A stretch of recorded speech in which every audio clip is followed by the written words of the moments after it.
화제의 인터뷰입니다. 강력범죄가 갈수록 늘어나면서 피해자 수도 늘고 있지만 느슨한 법망은 피해자들을 세심하게 보듬기에는 좀 부족했던 것 같습니다. 최근에 강력범죄 피해자와 유족들이 직접 나서서 범죄 피해자 연대라는 걸 결성했는데요. 인천 스토킹 살인 사건, 부산 돌려차기 사건, 바리깡 폭행남 사건 이런 강력범죄 피해자들이 직접 나선 겁니다. 왜 직접 나설 수밖에 없었는지 그 이유를 지금부터 들어볼까요? 강력범죄 피해자들을 한 분 한 분 직접 모아서 모임을 주도한 분이세요. 인천 스토킹 살인 사건의 유족 연결이 돼 있습니다. 선생님 나와 계십니까? 네, 안녕하세요. 네, 지난해 가을이었죠. 그러니까 사건이 벌어진 직후에 저하고 인터뷰하셨었는데 기억하세요? 네, 기억 잘하고 있습니다. 예. 인천 스토킹 사건 피해자의 사촌 언니시죠. 네, 근데 워낙 험한 사건이 많다 보니까 이제 사건 명만 들어서는 우리 청취자 중에 좀 헷갈리시는 분들도 계실 거예요. 이게 뭐 복귀하는 게 좀 괴로운 일이긴 합니다만 어떤 일이 있었던 건지 설명을 해 주실 수 있겠습니까? 네, 지난 23년 7월 17일에 있었던 사건이고요. 인천 쪽에 있었고, 인천 논현동의 한 아파트에서 전 남자친구가 아이와 엄마가 보던 앞에서 동생을 살해한 사건이었습니다. 스토킹을 하던 피의자가 피해자 집 앞을 지키고 있다가 피해자 출근길에 40cm 흉기를 휘둘러서 숨지게 한 그 사건이었어요. 네, 맞습니다. 예. 그 피해 여성은 이혼 후에 유치원생 딸을 데리고 살던 싱글맘이었는데 저는 굉장히 충격적이었던 게 그 아이가 사건 현장의 목격자 아니었습니까? 네, 맞습니다. 제가 인터뷰 때 그 얘기를 듣는데 얼마나 마음이 안 좋던지 정말 그 기억이 생생한데 이제 사건이 벌어진 지 한 반년 정도 지나고 가족들은 어떠세요? 일단 1심이 끝났고요. 네, 인천 스토킹 살해 사건 자체가 징역이 25년 선고가 났어요. 예. 그래서 경찰 단계에서 보호받지 못하고 동생이 사망했는데 지금은 항소 준비를 하고 시간을 보내고 있습니다. 특히 걱정되는 게 이제 피해자의 어린 딸, 그 아이였는데 아이는 지금 어떻게 잘 지내고 있습니까? 어, 사실은 저희가 아이 걱정을 정말 많이 했는데 사건 초반에는 오히려 아무렇지도 않은 것 같아서 걱정을 했었는데 아니나 다를까 이제부터는 사건 이야기를 하기 시작했어요. 아이가요? 네, 목격한 내용을 얘기를 하는데 너무 안타까운 게 어른들은 그나마도 가족끼리 이야기도 하고 했었는데 어린아이가 참고 있었더라고요. 아이고. 그래서 너무 엄마에 대해서 얘기도 하고 싶고 그랬는데 어른들의 반응이 걱정스러우니까 오히려 말을 못하고 참고 있던 것이 이제서야 터지기 시작해서 상담하는 곳에서도 이제서야 얘기하기 시작했다고 얘기를 하고 있습니다. 지금까지는 아무 일 없는 듯이 태연하게 행동해서 그래도 다행이다. 아이가 뭐 그래도 큰 상처 안 받고 지나가나 보다 했는데 사실은 생생히 기억하면서도 아이가 참고 억누르고 있었던 거예요. 네, 맞습니다. 아이고, 더 마음이 아프네요. 네, 너무 그리고 저희는 이제 사건에 너무 집중을 하다 보니까 예. 아이가 그런 얘기를 하면 힘들까 봐 오히려 더 이야기도 안 해주고 그렇죠. 피했던 거였는데 아이 입장에서는 엄마에 대해서 얘기를 안 해주니까 그동안 많이 힘들었던 것 같더라고요. 친이모한테는 종종 놀러 오기도 하는데 이모한테는 엄마한테 전화해달라고 이야기하기도 하고, 네. 아이고, 너무 마음이 아프네요. 네. 그렇게 가족들 마음 추스리기도 벅찬 시간들이었을 텐데, 그런데 그대로 이제 고립돼 있는 것이 아니라 다른 강력범죄 사건 피해자들하고 연대해야겠다 해서 일일이 연락을 하고 모임까지 결성할 생각을 어떻게 하셨을까요? 일단은 동생 사건이 있은 후에 재판 과정이 너무 힘들었고요. 다른 사람들은 이런 일을 겪지 않았으면 좋겠다는 생각이 들었습니다. 그리고 나선 살아있는 피해자를 뉴스에서 접하면 너무 감사한 마음이 들었고요. 예. 너무나 참담한 현실이지만 살아있어줘서 감사하다는 말을 꼭 전하고 싶어서 이제 전화를 이제 한통 두통 받았던 게 어. 이렇게 연대라는 이름으로 나온 것 같습니다. 지금 어떤 분들이 참여하겠다고 나서셨습니까?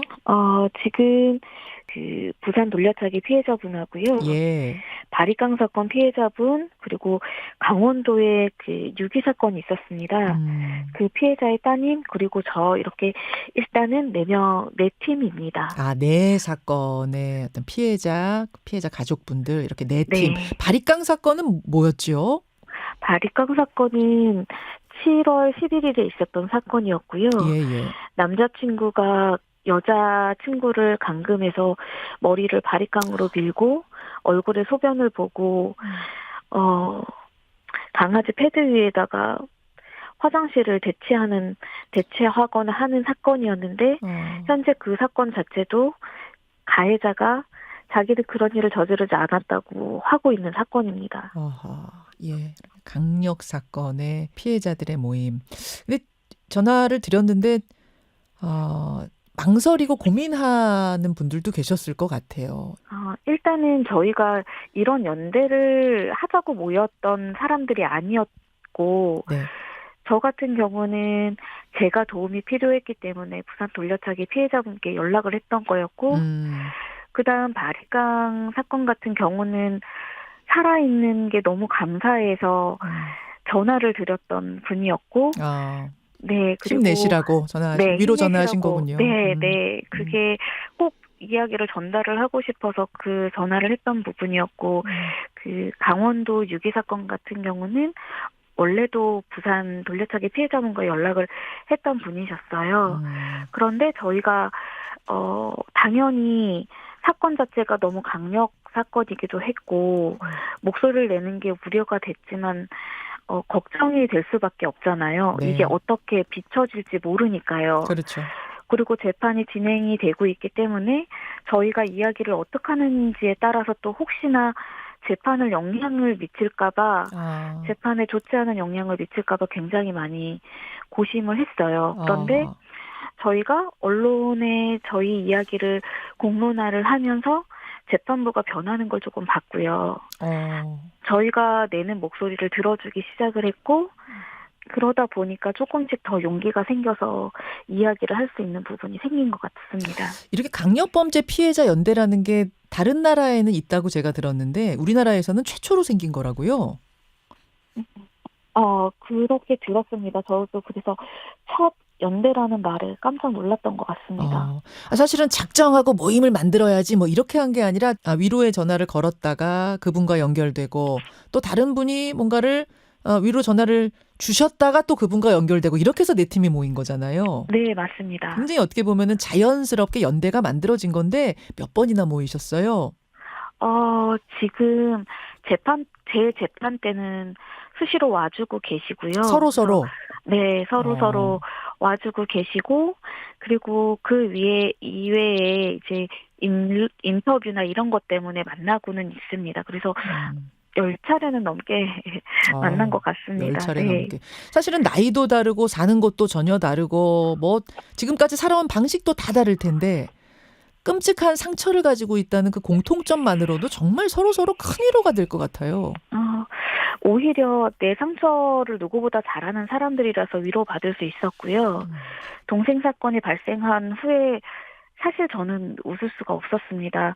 많은 이유들이 있었지만 이 연대를 통해서 웃을 수 있게 되었고 피해자와 피해자 가족들도 웃으면서 행복하게 지내도 된다는 것을 느낄 수 있었습니다. 이야기를 할 수 있는 소통 창구는 피해자와 피해자 가족들에게 필요하다고 생각하고 있습니다. 지금 그 말씀을 들으면서 사건 이후에 나는 웃을 수가 없는 피해자 유족이었는데 다른 사건의 피해자들을 만나면서 웃기 시작했다. 그게 어떤 말씀이실까요? 일단 나만 겪은 일은 아니라는 안도감도 있고요. 그리고 사실 이런 일을 당하면 저를 알고 있는 지인들은 네. 제가 엄청 힘들게 지내야 한다고 생각을 하고 계시잖아요. 당연히 힘들 것이다라는 생각이 있죠. 네. 예. 그런 시선들에서도 사실 쉽게 벗어날 수는 없습니다. 이런 사건의 피해자분들은요. 그럴 수 있네요. 그리고 그것들이 사실은 저 사람은 그런 일을 당해서도 하나도 힘들지 않구나라는 생각을 심어주는 게 사실은 무섭거든요. 피해자다움을 요구받는 거. 네, 맞습니다. 그렇군요. 그리고 그게 그 피해자다움스럽지 않으면 그게 또 어떤 방식으로 저한테 돌아올지도 사실은 두려울 때도 있었는데 이 모임을 통해서 저는 그걸 좀 극복하고 있습니다. 그런 걸 서로서로 이해할 수 있는 사람들이 모여 있다는 자체만으로도 큰 위로가 된다, 용기가 된다. 네, 이 말씀이 맞습니다. 와닿네요. 네. 지금 피해자로서의 고통 나누는 데서 이제 그치는 게 아니라 좀 더 현실적인 문제에 대해서도 함께 행동할 생각이시라고요. 어떤 계획들 가지고 계십니까? 네, 겁니까? 맞습니다. 시간을 놓쳐버리면 할 수 없는 것들이 굉장히 많으니까요. 네. CCTV 같은 경우도 3개월이 지나면 딱 3개월이라고 할 수 없고 용량이 또 많아버리면 그 앞전에 기록들이 사라져버리기 때문에 맞아요. 미리 확보해야 되고. 네, 이런 시간적인 일을 다투는 일을 조금 더 중점적으로 이야기를 해드리는 것 같아요. 법적인 부분이나 재판 진행 과정도 일반인이 알기 어렵고요. 예. 직접 경험해보지 않으면 모르기 때문에 이런 부분들 함께 공유를 하게 되었고요. 그러니까 범죄 피해자가 범죄 피해를 당했을 때 CCTV는 어떻게 열람해야 되는지, 이런 일이 발생했을 때 피해자와 가족들은 어떻게 대처해야 되는지 일종의 매뉴얼을 지금 만들고 계신 거네요. 네, 말씀 맞습니다. 들어보니까. 그런데 그 매뉴얼 자체도 너무 저희가 이제 매뉴얼이라고 해서 만들고는 있지만 너무 상황이 너무 많은 거예요. 그래서 예를 들면 병원에서의 방문 CCTV를 받으려면 그 안에 환자분들이 너무 많기 때문에 네, 그 환자분들의 사생활이 있는 거잖아요. 그렇죠. 그러면 또 그 부분에 대해서도 저희가 생각을 해야 되는데 사실 그거를 피해자가 생각하기란 너무 어려운 일이거든요. 나는 이미 겪었지만 나와 같은 일을 또 겪게 될 다른 사람들을 위해서 내가 겪었던 그 힘들었던 상황들을 복기하고 정리해 놓는다. 이거 참 귀한 일인 것 같고요. 앞으로의 활동 계획이 있으시다면요. 저희가 공통된 계획이라고 하면은 피해자가 받은 피해의 정확한 제명으로 정확한 형량을 받아서 바른 판례를 남기는 것이 지금은 저희가 할 수 있는 최대한 일이고요. 네. 그것이 저희가 생기지 않으면 하는 피해자분들한테 그리고 피해자 가족분들한테 할 수 있는 가장 올바른 방법이라고 생각합니다. 네. 여기까지 오늘 말씀 듣겠습니다. 힘내시고요. 네. 고맙습니다. 감사합니다. 네, 범죄 피해자 연대를 지금 주도하고 있는 분입니다. 인천 스토킹 살인 사건의 유족 만나봤습니다. 김현정의 뉴스쇼는 시청자 여러분의 참여를 기다립니다. 구독과 좋아요, 댓글 잊지 않으셨죠? 알림 설정을 해두시면 평일 아침 7시 20분 실시간 라이브도 참여하실 수 있습니다.